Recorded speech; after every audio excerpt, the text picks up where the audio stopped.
ओम नमो नारायण हर हर हर महादेव।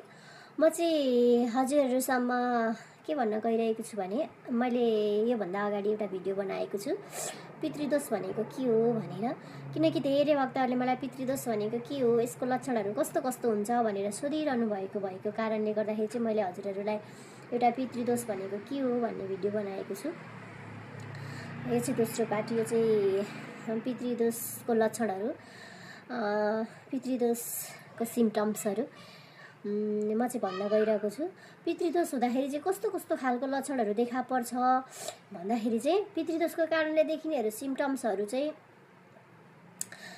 पहिलो सिम्टम्स चाहिँ पितृदोषको बिना कारण काममा बाधा अवरोधहरू आउने, हैन, जति तपाईले गर्न खोज्नु भएको छ कामहरू असफल हुने, चाहिँ त्यो गरेका कामहरूमा चाहिँ बाधा अवरोधहरू आइरहने बिना कारण नै त्यस्तो हुन्छ।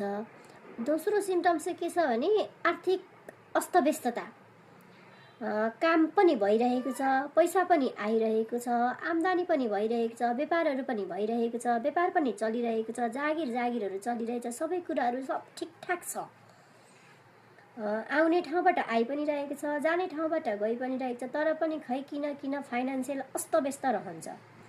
पितृदोषको कारणले गर्दा एउटा स्थिर भएर स्टेबल भएर आर्थिक अवस्था बस्दैन, त्यस्तो लक्षणहरू हजुरलाई देखिन्छ, हैन, पितृदोष हुँदाखेरि चाहिँ। तेस्रो पितृदोषको सिम्टम्सहरू चाहिँ के छ भन्दाखेरि विवाह पहिले कुरा हुँदैन, एकदमै गाह्रो हुन्छ, भइसके भरसक चाहिँ हुँदैन, एकदम स्ट्रङ खालको पितृदोष भएमा विवाह हुँदैन, हुन सक्ने सम्भावना देखिँदैन, विवाह हुन धेरै गाह्रो हुन्छ, भरसक विवाह हुँदैन।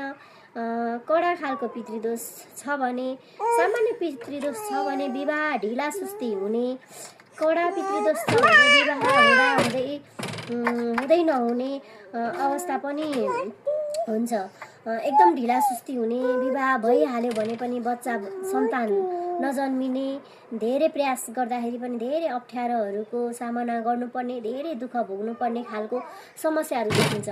तपाईले चाहिँ बच्चाहरू जन्माउन खोजिरहनु भएको छ चाहिँ एकदम तपाईलाई एकदम ढिला सुस्ती हुने गर्न खोजिरहनु भएको छ, कोसिस गरिरहनु भएको छ, तर पनि हुँदैन। एकदम कडा खालको पितृदोष छ भने तपाईको विवाह नै हुँदैन, सामान्य खालको पितृदोष छ भने विवाह हुन्छ, भइहाले पनि सन्तानहरू निसन्तान हुने, सन्तानहरू नहुने चाहिँ हुन जान्छ।